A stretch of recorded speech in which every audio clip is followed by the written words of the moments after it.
What's up, guys? Show 540 here with another poker content video.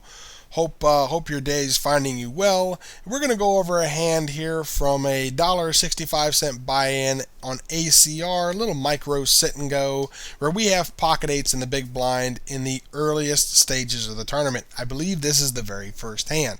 So anyway, without further ado, let's get into it and we'll just break it on down. So we do have pocket eights. We're in the big blind, and it folds around to the hijack, who decides to limp, and then we have a raise from the cutoff. Just a little min raise. We get a fold from the button and a fold from the small blind. I see a lot of people raising these spots, especially in the micros. Personally, I do not like raising these spots. Really quick, this is the beautiful thing about poker, right? Not one person has the absolute 100% solution to the entire game. There are lots of guys that have lots of different strategies and lots of opinions, all of them viable. And each person has their own independency and their own right to think for themselves. So that's the beautiful thing about poker. We can all have different strategies and whatnot, and we can all agree that we love the game. So yeah, take my strategies, take these videos and these opinions with a grain of salt, take them for what they're worth, and I really hope that they find you well and help you improve your game in some manner. That being said, back to the hand. Hijack limps, cutoff opens, we get a fold from the button and the small blind. We're sitting in the big blind with pocket eights. Again, I don't like raising this spot. Why? I don't like raising nines here either, or tens. The whole point is there are not a ton of really great flops for those kind of hands, right? If we have pocket tens here and we decide to take it from 40 to like 165, right? Or 175, and then we get a call from both players and the flop come down king, jack, 7, all rainbow. Well, then what? Right? Super awkward. We have pocket eights. We raise these. What happens when the flop comes down? Queen, 9, 4. Pretty ugly, right?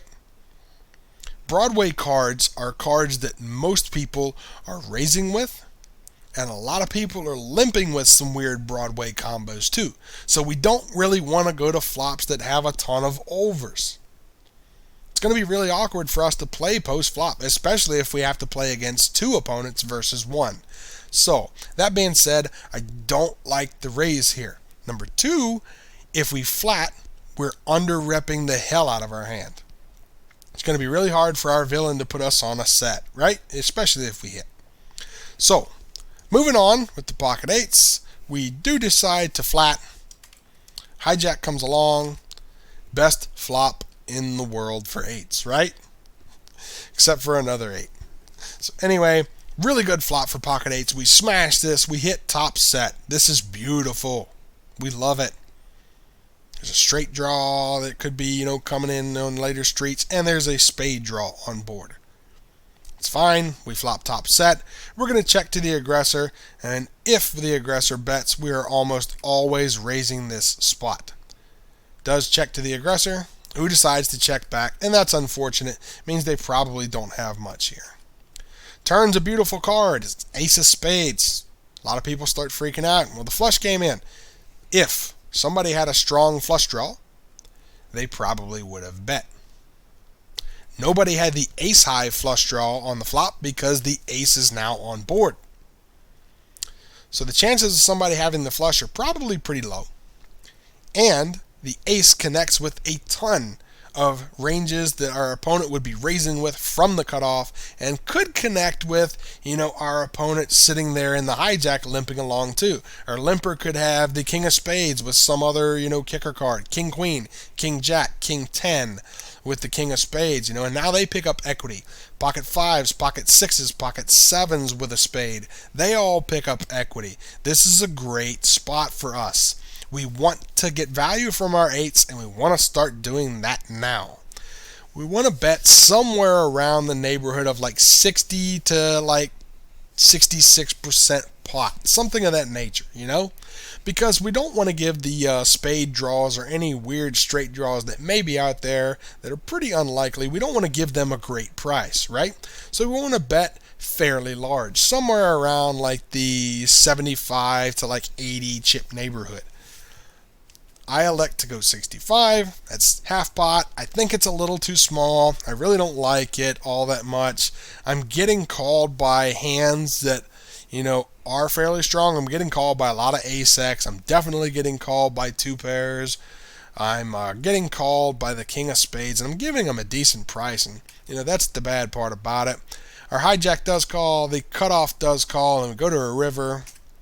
The six of clubs, pretty well a brick. 5-7 would bring in the straight, and of course if somebody had the king and the second spade, they would have the nut flush, and if somebody had the nut flush, we probably would have heard about it, on the turn. I doubt they would have let another, card roll off without trying to get us stacked. In the micros, a lot of people play their cards pretty well face up. They get aggressive when they make the nuts. That's the way it works.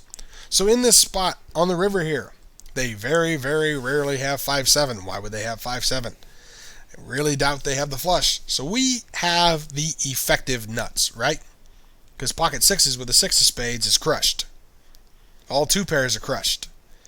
Ace king, ace queen, all those with a spade, they're crushed. Right? So we want to go for good value here on the river. We want to bet roughly like 2/3 pot, maybe even a little bit larger. I would go somewhere around like 220 all the way up to 250 here. We're extracting value from all kinds of ace-X hands, two pairs, and everything else. We elect to check, and I hate it. We're checking to induce. A lot of people end up doing that, right? Because they're looking for one of these opponents to barrel the river, and that way they can just jam over top of them and try to get max value.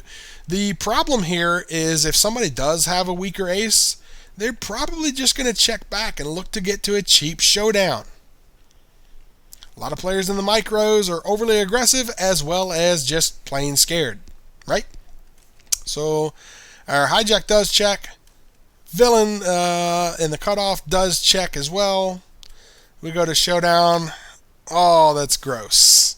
Both villains had an ace.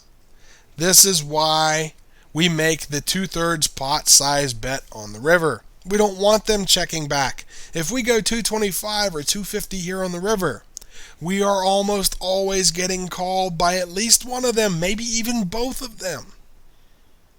So we don't want to lose out on that value. We have a really strong hand. We don't want them checking back.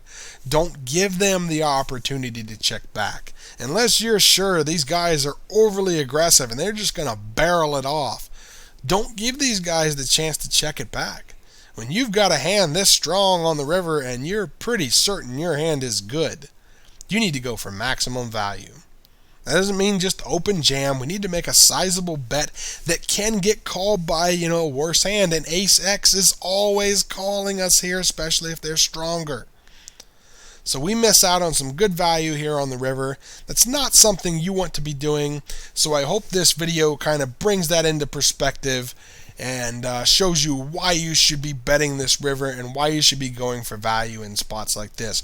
I used to check these spots a lot to try and induce, and you're just leaving so much value on the table, it's insane. Always bet your really strong hands, go for value, play with confidence. That's how you build a big stack. That's how you run deep in multi-table tournaments. That's how you win sit and goes. So thanks to everyone for stopping by. If you liked the video and it helps you out, leave a like, leave a subscribe, do your thing. I'm glad to have you guys stop by. Thanks for listening. I'm going to add more content in the future. So, appreciate it. I'll see you guys at the tables. Take care.